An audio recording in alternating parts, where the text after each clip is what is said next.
my channel. It's me, Sandy Sexy. It's me, Jillian. Yay! So for today's video, syempre gagawa ulit tayo ng pang-business natin. Yes. At ang lumunok mo na eh. At ang business natin for today's video ay Bochi na may munggo. yes, munggo buchi. Yan. So yan, bago tayo magsimula, nagugas muna tayo ng kamay at nagtayo tayo ng buhok para hindi mahulugan ng buhok yung gagawin nating pagkain. Ano pa inaantay natin? Simulan na natin. Glutinous rice, munggo, sesame seed, asukal. So yun, ang una natin gagawin ay ilalaga natin ang munggo. Kasi matagal itong Palambutin. at palambutin. Yun. So yan.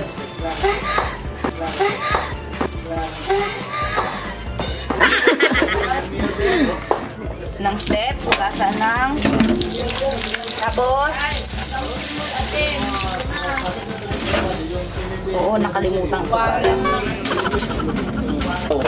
So yan, binasa natin muna ang munggo at may gagawin tayo. Lalagyan natin ng asin. Hihimasin natin siya para, ewan ko kung anong purpose nito.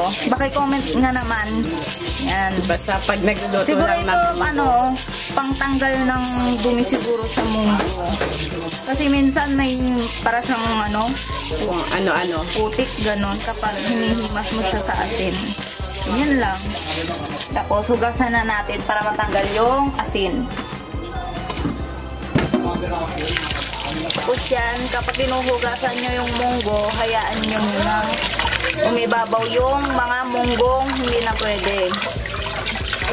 Para matanggal. Ganyan. Ayun, nakikita nyo ba? Kunti lang pero ang nasa ibabaw. Okay na yan. Isa pa. Hugasan natin ng maigi hanggang maging Malinaw yung malinaw tubig. na ang tubig. Yung wala na nasasama na Yun. Ayan. Tapos, kunti lang yung natin sa sabaw. sabaw para saktuhan lang sa pagluluto. Para hindi na tanggalin yung sabaw. Para ando doon pa rin yung lasa ng Munggo! Sindihan na natin ang kalan. Boom ka boom. So yan, habang pinapakulo muna natin o pinapalambot yung munggo, dito muna tayo sa ating glutinous rice. Lalagyan na natin siya ng tubig. Salin natin mo. Patibayan ng ngipin. Wala kami gunting eh. Okay na yan. Ayan. Para wala sanang buhok. Ano rin yan? So yan. Ang gamit pala namin is 1 kilong malagkit. Glutinous rice. Ito yung ginagawang pang side natin para hindi sayang. Ito yung ginagawang pang sapin-sapin, ganun. Tapos, sa tubig, tansya-tansya lang. Tensiometer. Kunti-kunti lang. Konti-konti muna. Kunti-kunti muna para makuha nyo yung texture na At kakamayin na natin, naghugas naman tayo ng kamay.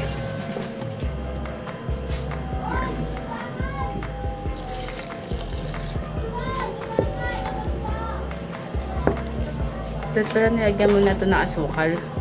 yung. Yan, para may asukal. Ay, oo pala na, lasa. nakalimutan natin. So yun, nakalimutan. Nakalimutan namin. Dapat pala yung tubig, lalagyan na ng asukal para yung lasa ng Alin ko na lang ulit. yung lasa na. Hindi, pwede pa naman kasi hindi pa siya. Alin ko na lang ulit. Dito na namin pala ilalagay. Dapat kanina sa tubig-tubig. Ano yung matamis na?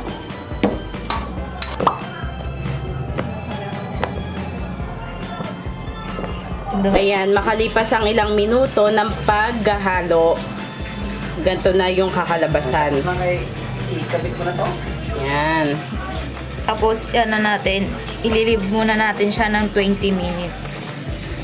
So yan, after a couple of minutes, ito na yung munggo natin. Inano-ano na ni Jillian to eh. Kiniwar-kiwar niya na kanina habang pinapainit. Ay, pinapainit habang pinapakulo. So Templado ngayon, na. Templado na yan, no? hindi pa. So ngayon, ang next step natin, is lalagyan na natin ng asukal yung munggo. Tapos si Jill na nagagawa. Gagawa. Tansya-tansya ulit. Challenge natin. Haluin sa malit na mangkok. Kasi aesthetic siya eh. Yeah. So yan, tikman natin. So yan, marami aberya na nangyari kanina kasi nga masyadong runny yung texture ng ating munggo, kaya pina-cool down muna natin siya para medyo mag-firm siya. And then after nyan, ito. Ayan, na-rest na nga. Tapos dito natin lalagay yung sesame seed para kapag na-rodyo na siya is dito na natin siya ipapagulong. And then, ito yung gagamitin natin pang sukat, pero kalahati lang para pantay-pantay yung sukat niya. Tapos may mga nagawa kaming sample, ito na yun. So yan, ano pang inaantay natin? Simulan na natin ang paggagawa kasi nabot na kami na 3 hours. Ay, hindi ka masisimot na. Yan, mga ganito karami yung ating sukat. And then, kunin natin siya.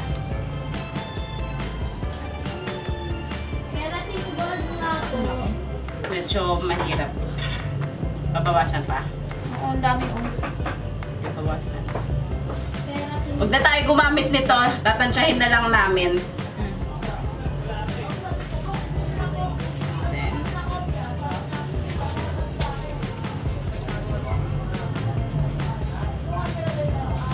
ang dami ata.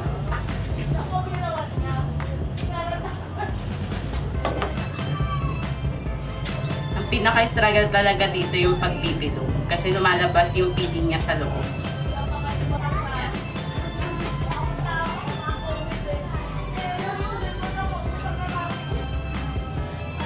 So, ito yung nagawa ko. Tapos, yan na natin siya. Igulong na natin siya sa sesame seed.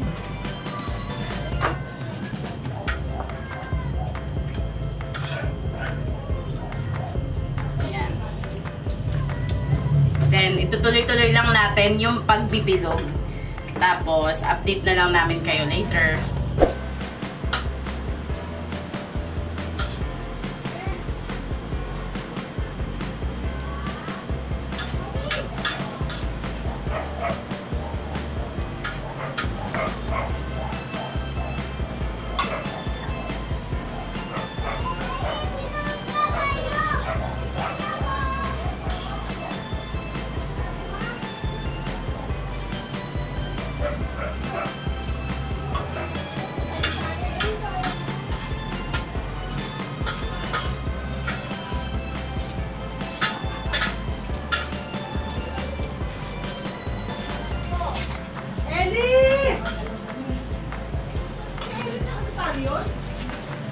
So yan, habang nagbibilog-bilog si Jelen dyan, si Inday naman yung magpiprito.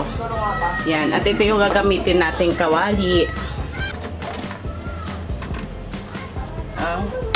Mantika. Yan. Painitin muna natin ang kawali. Paano kaya yung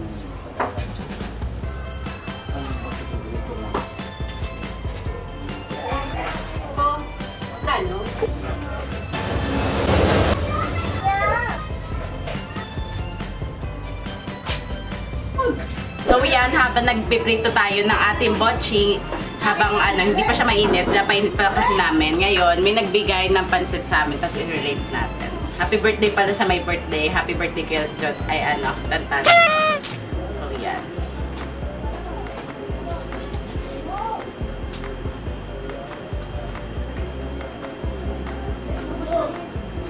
Ang rate ko is Hindi bang lalait yan? Hindi. 8 over 10. Patikin din natin yung nagduduto. Rate mo ba? Ayan, kaya ilagay natin sa ano?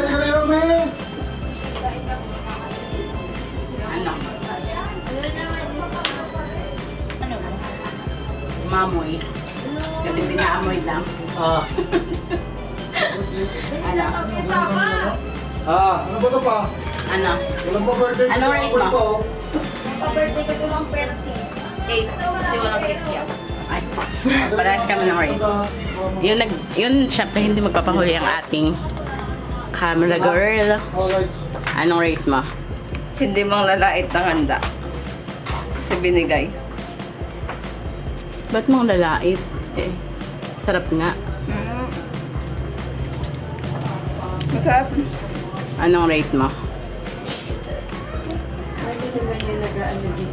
8.5, mga 9. Masarap siya, wala nang masyadong sahog. Siyempre, binigay lang naman tayo. True. Oh, si Papa naman. Pa! Rate mo. Kasarap talaga. Wala. Nakatikim na ako. Ah? Nakatikim na ako. Kinain ko na yun. Ay. 100%. Ay. Tare, wala sa 10. Go. Thanks. So, kasi ate naman, rate mo. Ganito galing. Di ba birthday ni ano? Kay Tantan. Ay, kay Mata. Sa ex mo.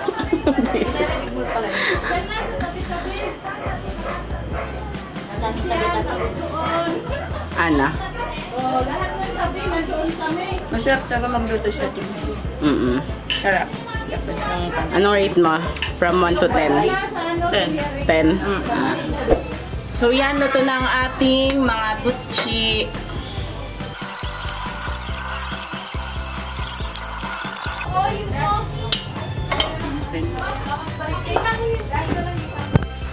Ito, naprito na natin ang ating first batch ng butchi. Then, nagalagay na ako para sa ating second batch.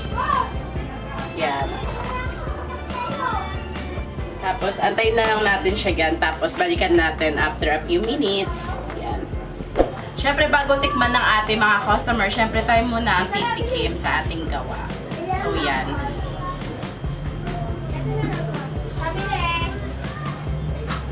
Ha? Ang unag ha? Ang harap. Patingin nga, patingin. Ano yun? Wait lang. Meron.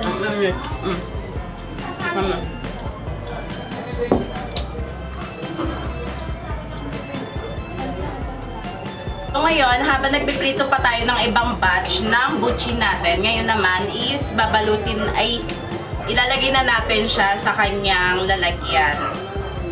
Yan. Kasi napalamig na natin din siya.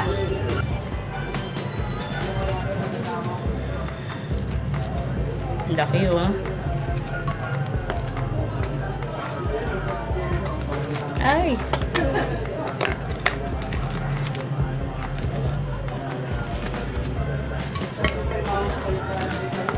So, ito na yung ating mga butchi. Yung iba hindi ko pa prinito kasi nga bukas pa ng umaga namin titinday. Ito lang yung ngayon, kaya ito lang yung naprito natin. Ayun, nailagay na namin sa isang lalagyan. Tapos, kada isang ganito is 65. Yan. Kaya yun, bili na! So yun, dito lang ang nagtatapos ang ating pagluluto ng butchi. At kung nagustuhan nyo, don't forget to like and subscribe to my channel. Also, click the notification bell para always kayo updated sa mga bago kong upload. Yan, kung napapansin nyo, wala na akong kasama kasi napagod na sila. Tapos yung isa naman nagkakamera sa akin. Kaya yan, hanggang sa muli, paalam!